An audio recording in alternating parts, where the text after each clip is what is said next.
Hello. Here is part 2. Yeah, also this There's time gonna be 2 videos. you'll actually be able to hear me because I didn't realize this till I was editing the last part, but I completely forgot to turn my mic on last time, so yeah, now you'll be Yeah. able to hear me. So let's begin. But I'll start okay. screen sharing.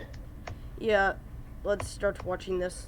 Also, it actually just snowed earlier today, so that's nice. So first we're watching 3 Nightmares True Christmas Horror Stories. Yeah. Yeah, let's just go to the beginning of it. We actually did try recording this once already, but it didn't work out, so yeah. You can hear it, right? Yeah.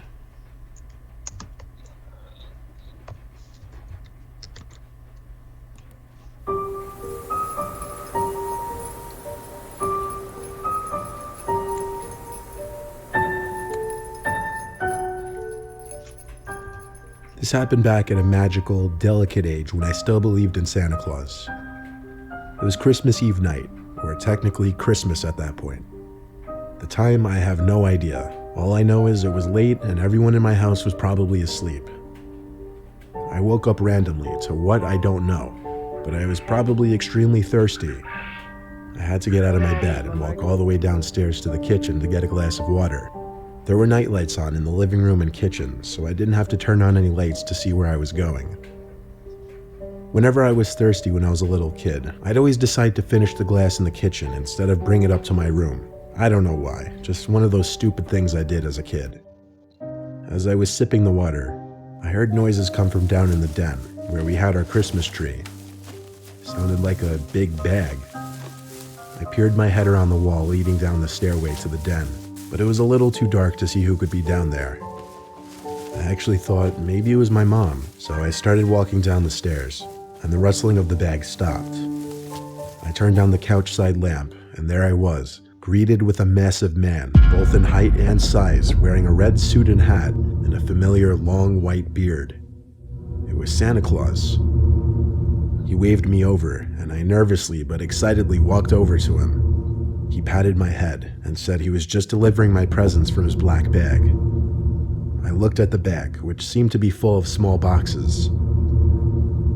I tried to get a peek in the bag, but he stopped me and said, No, don't do that. It's a surprise. Adam, your video I is noticed off. there were already some presents under. What? Your video was off. Your face cam. I think whenever you're screen sharing, it turns it off for some reason. No.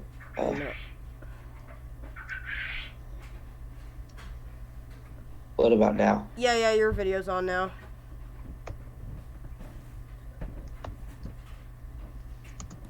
To the tree.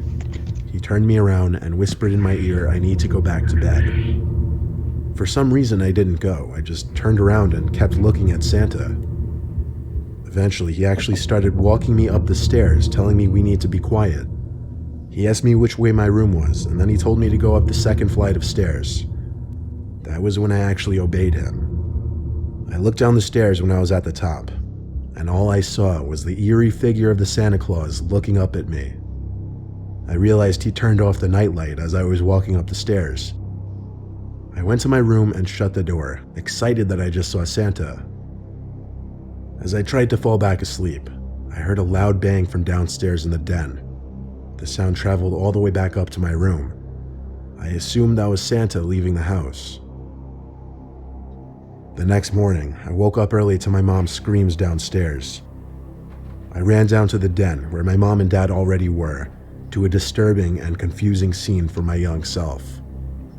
There were no presents under the tree, and the sliding window was broken. I don't mean the glass was shattered, I mean it was slammed shut so hard it got knocked off the sliding mechanism. I confusedly asked my parents what happened, and explained that I saw Santa last night.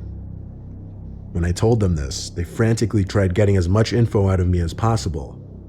My dad called the police, and when I asked him about the story for fresh details before writing this, he said the 911 operator said on the line that 2 other calls for the same incident had come in that morning. Apparently, a man dressed as Santa Claus was targeting certain houses with accessible windows, and he was stealing the gifts under their Christmas trees. I believe there's a special place in hell for that man. My parents had to tell me later that day that Santa isn't real, and that should anything like that ever happen again, not to trust it.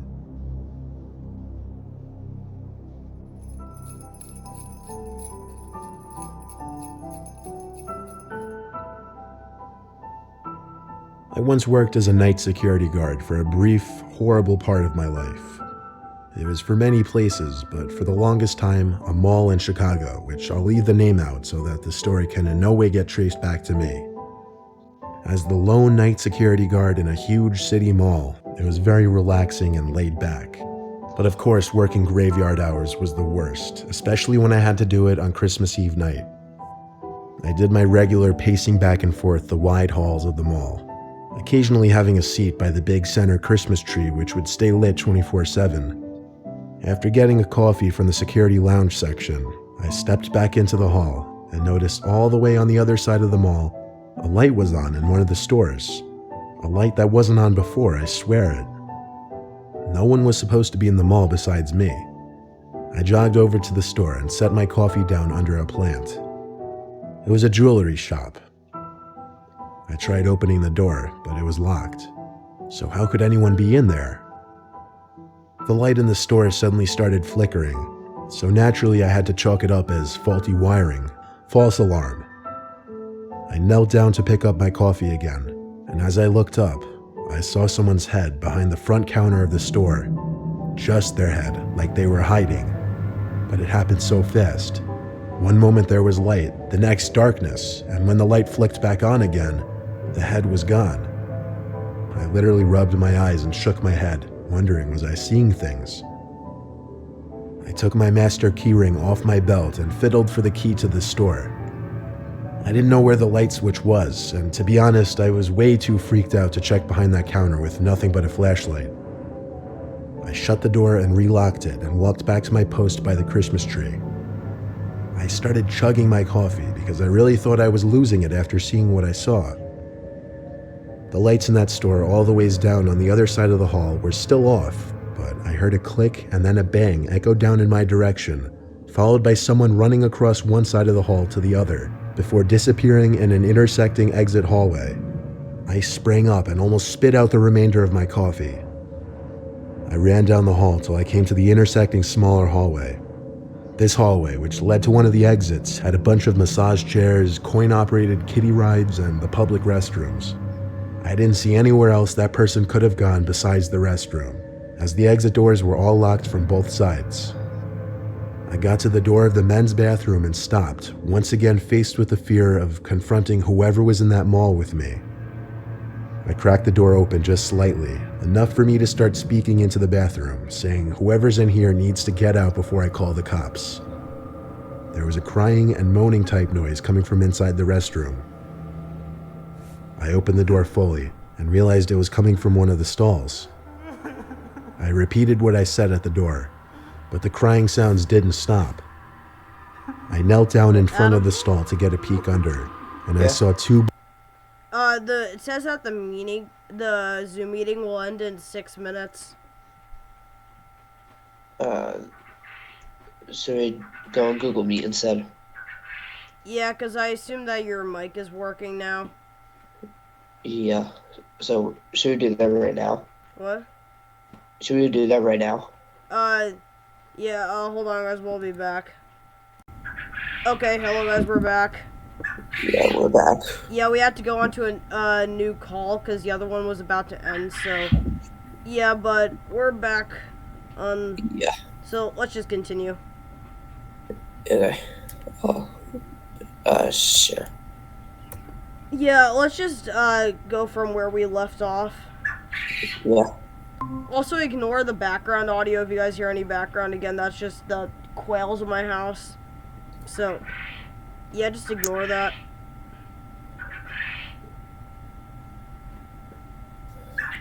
Black shoes facing the door, facing me.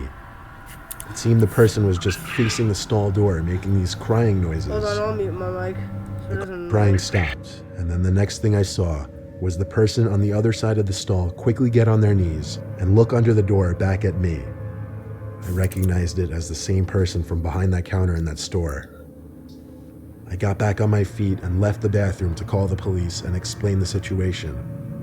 As a security guard, I never encountered anything like this overnight, and I did know how to deal with it. I definitely did not want to make it physical.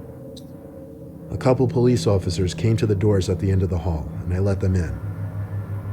We all went to the men's bathroom again, and the stall door was still shut, and the man was still inside. For the longest time, the officers demanded he come out with his hands up. After a while of him refusing to listen, the male officer started kicking in the stall door until it broke open.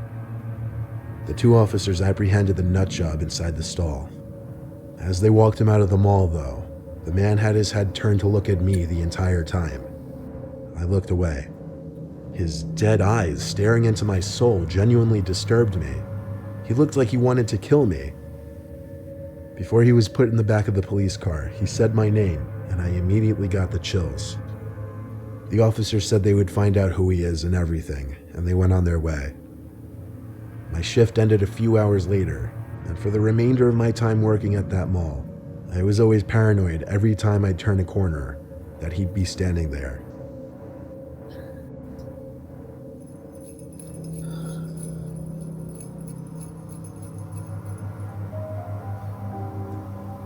Our parents had our youngest sibling much later than they had my brother and I. This happened last year when I was 18, my older brother was 24, and our youngest sibling Rachel was just 2. I was home from college for winter break.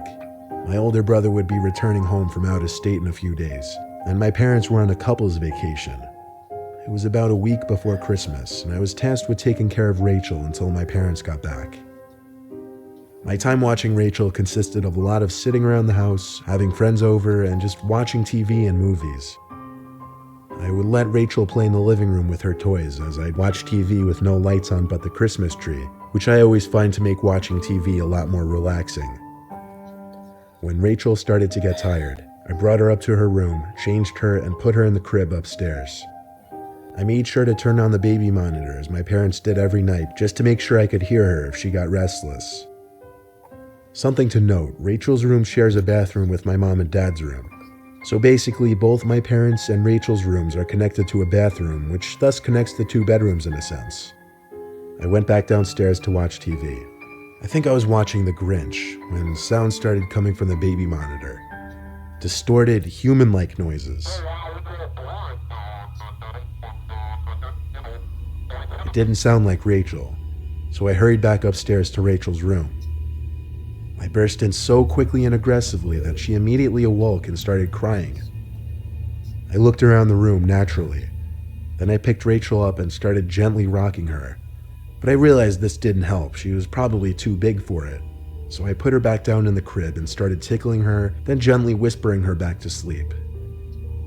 When she had her eyes closed again, I left the room. A few minutes later, I heard Rachel crying again through the baby monitor. I ran up to see what's wrong, and she was standing in her crib, pointing at the bathroom door, which was cracked open. I honestly didn't remember if it had been cracked open like that earlier or not. I went to check the bathroom, and it was clear. I told her calmly she's imagining things. I wasn't sure how much she understood of what I was saying, but after a few minutes in there with her, I got her to settle back down. Once again, I went down to the living room to continue watching TV. The orange light on the baby monitor once again started going off. I felt like I was in a horror movie scenario. I could distinctly hear a man's whispering coming from the baby monitor. I ran back up to that room faster than ever, burst through the door to Rachel's crying again. I went to pick her up to get her out of there, and when I turned for the door, I looked into the dark bathroom, which now had the door wide open. There was a man in my parents' room, and he started walking through the bathroom towards me and Rachel. I ran out of the house to the neighbor's house while holding Rachel. Our neighbor Judy let us in and let me use her phone to call the cops. They didn't find anyone, but Judy let us stay the night at her place regardless. The next morning, Judy went back to my house with me to look around as support. The house seemed clear. However, I couldn't help but look around the house to try and find out how he got in, but I just couldn't, and it made no sense. A couple weeks later, my mom sent me to the attic to put some of the Christmas decorations away, and you wouldn't believe what I found up there. In the corner of the attic was a bed of blankets and a pillow, hidden behind a bunch of ripped up boxes stacked up as a wall. I immediately associated it to that man in our house. We have no idea how long that man was actually in our house for.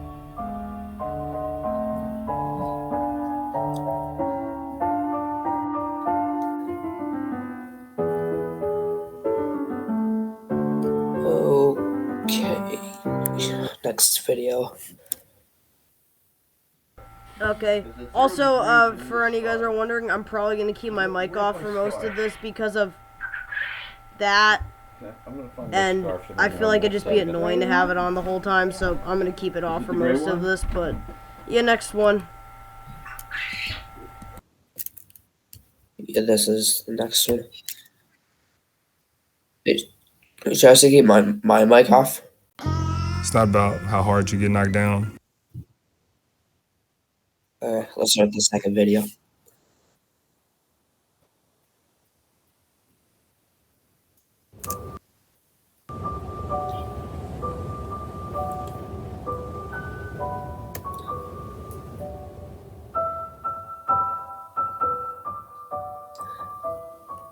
My immediate family always hosted Christmas when I was younger.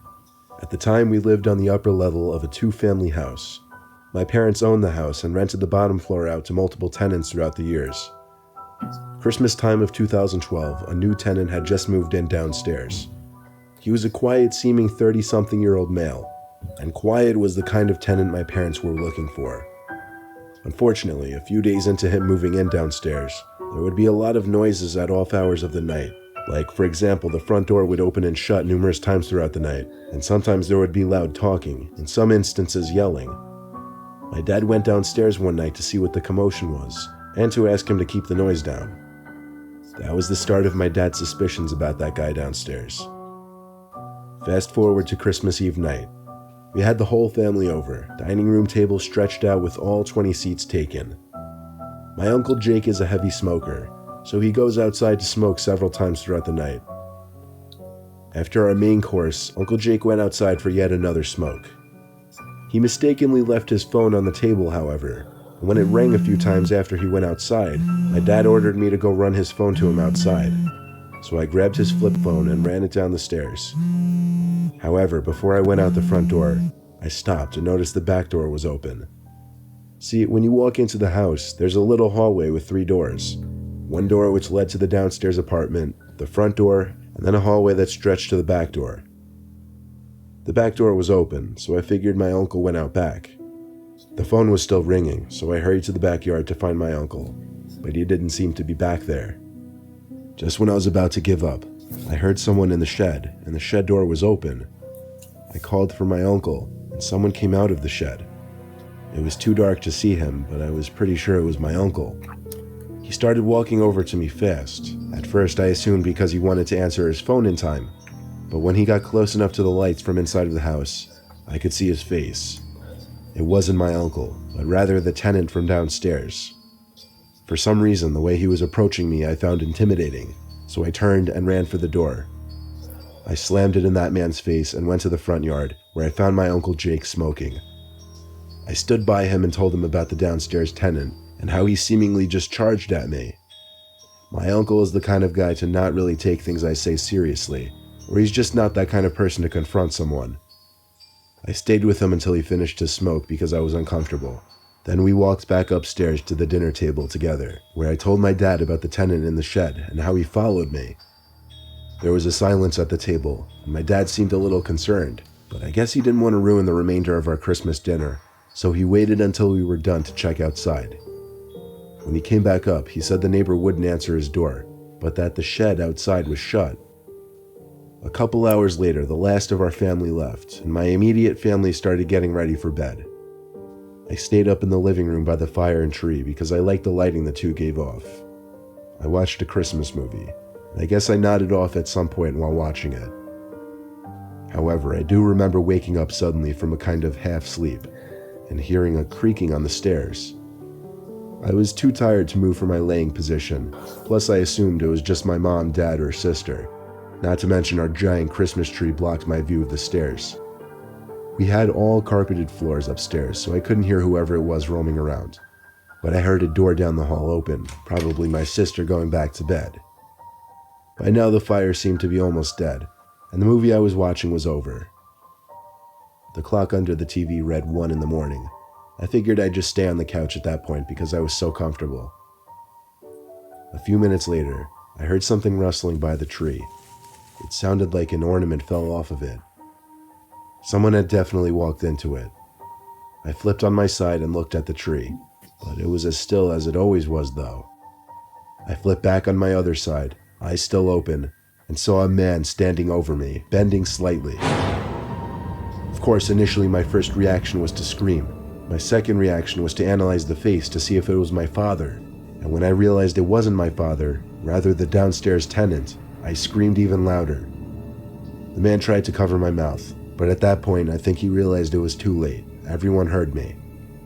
He ran for the stairs just as my dad stormed out of his room. My dad chased after him, but he was already driving down the street. I think when he was standing over me, he was making sure I was asleep before robbing the place or something. Fortunately for us, my parents had copies of his ID and other important information, which my parents used to find him and sue him for breaking and entering, and we won the case in a landslide.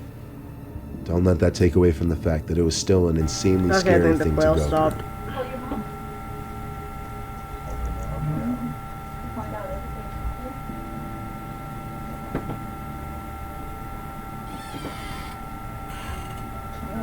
It was Christmas Eve of 2015. I had recently gotten a new job as a psychiatric nurse, but I had to start with the overnight shifts, and that included Christmas Eve night, which was a Thursday. Well, technically it was a Friday by the time I arrived to work. But anyway, most of my shifts are slow and boring, with a lot of sitting around a computer for most of the night, since most of the patients are asleep during the hours that I was there. Occasionally I'd have to check on patients and observe their behavior, or deal with patients who would become restless in the middle of the night. Dealing with so many people with mental disabilities at once was a lot to take in at first, but the Christmas decorations scattered throughout the building brought a little extra cheer to the place. At night, the main lights in the hallways go out and a dim set of lights turn on. These dim lights mixed with the Christmas lights that had been hung up all over the place created a more relaxed, comfortable setting.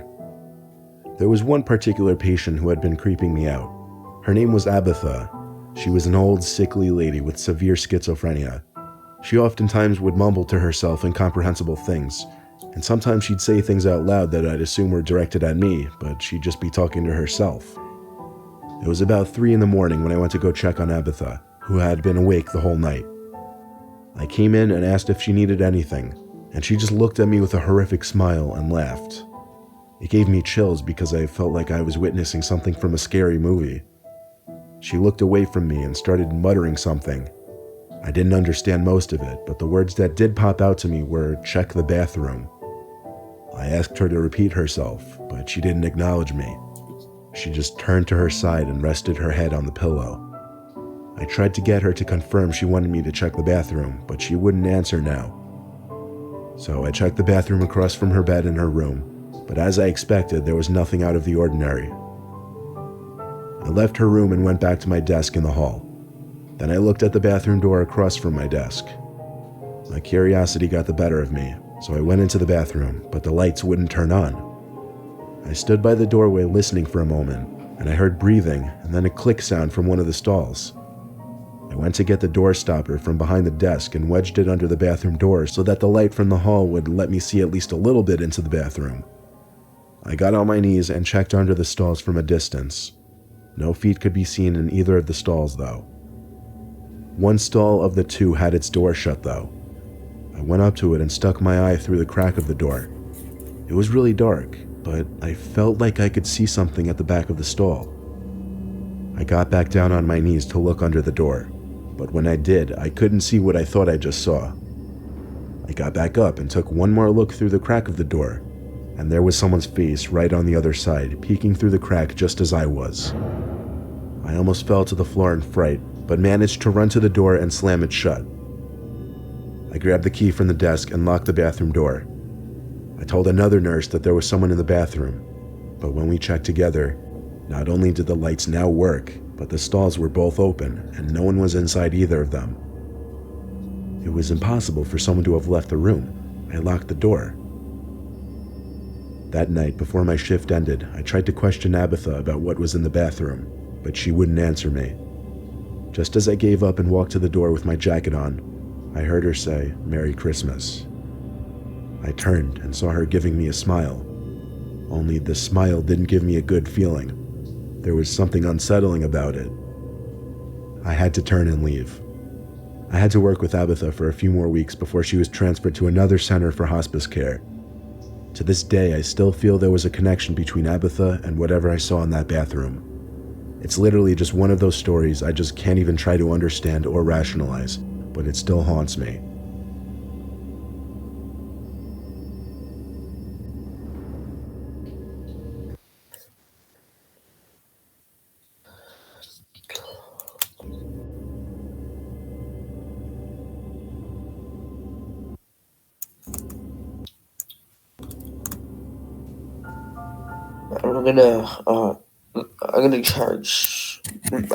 I had to charge my Chromebook real quick.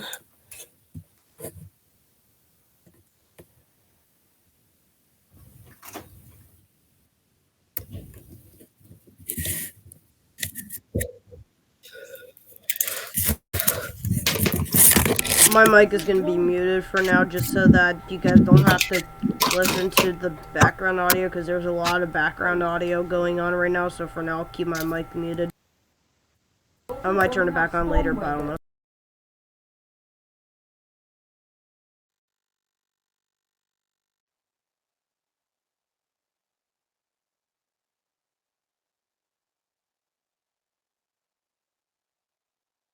Actually, I'll pause the recording real quick and come back whenever we're done. Okay, we're back. I'll mute myself.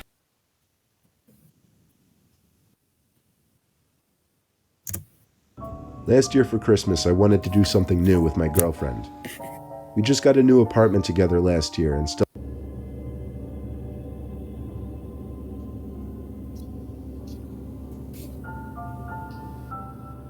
Last year for Christmas, I wanted to do something new with my girlfriend. We just got a new apartment together last year and still live in it to this day. It was our first Christmas in the apartment, however, and neither of us had ever cut down our own tree. So I came up with the idea to go cut down our own tree.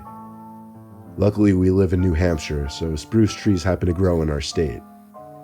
My girlfriend Tristan and I took a short road trip on a snowy evening to a forest full of spruce trees.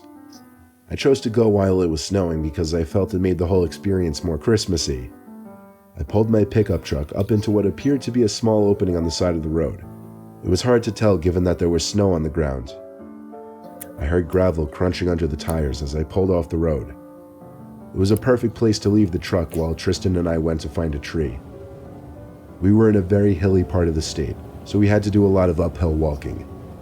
Unfortunately, my girlfriend was complaining a lot. She didn't seem to find our little field trip to be as fun of an idea as I did. We pressed on uphill through the snow, searching for a small enough spruce tree that could fit in our living room. Most of the trees we were finding were too big. Eventually, we found that perfect one though, just the right size. I gave the tree one good pat and shake before I lifted the axe I was carrying into the air and began chopping away at the trunk. The trunk was relatively skinny, so after a bunch of good hits, the tree toppled over with one good kick. Of course, I wouldn't be carrying it alone, and I'd prefer not to drag it all the way down the hill through the snow, so I asked Tristan to grab the top end while I grabbed the trunk. Then she suddenly complained that she didn't have gloves. There was an extra pair in the car. I didn't realize she didn't bring them though. I threw her the keys and told her to hurry back to the trunk and get the gloves. She ran off back down the hill, and I was left alone standing in the middle of the woods next to the freshly cut tree. Tristan was taking a while, so I sat down on the trunk of the tree and observed my surroundings. Pine trees as far as the eyes can see, which wasn't too far anymore considering it was just about dark now. I turned on the flashlight I brought with me to make it easier for Tristan to find me again. Other than the sound of the wind and tiny snowflakes hitting the ground, it was completely silent. It was actually a little creepy sitting out there all alone. Finally, I heard the sound of boots walking in the snow nearby. I called out in a loud yell Tristan's name and waved my flashlight in that direction. The footsteps stopped, however, and there wasn't a response. I thought she must have been trying to sneak up on me, so I figured I'd turn the tables on her. I placed the flashlight on the stump, aimed it out into the woods, and did the best I could to quietly go hide behind a tree to wait for her to come out. I knelt down behind a big pine tree and heard the footsteps coming closer. Finally, someone came running into the light of the flashlight, and I mean like full-on charging out. But it wasn't my girlfriend. It was some random guy in a coat with a hood covering his head. He stopped and looked down at the flashlight, grabbed it, then turned it off. And now that it was dark again, I could barely see him. Based on the way he charged up to the flashlight like that, I couldn't imagine he meant well. I took one big breath before I started sprinting down the hill back to the car. It made so much noise that I knew he had to have heard it, but I didn't want to turn around and look. When I got about halfway down the hill, I started hearing screams. They were the screams of Tristan shouting out my name in what sounded like a panic. When I got to the bottom of the hill, I started to hear the truck's horn honking. I made it to the truck and jumped into the driver's seat. Tristan was sitting in the car waiting. She screamed at me to drive, but I didn't need to hear it from her to know to do that. As I drove the truck out of that little clearing, we both looked back and saw a man standing where my truck was not even 5 seconds ago, watching us drive away. It was a long drive home, but by the time we got back to our town, we stopped at a Home Depot and picked up a tree there. Never again will we attempt to cut down our own tree.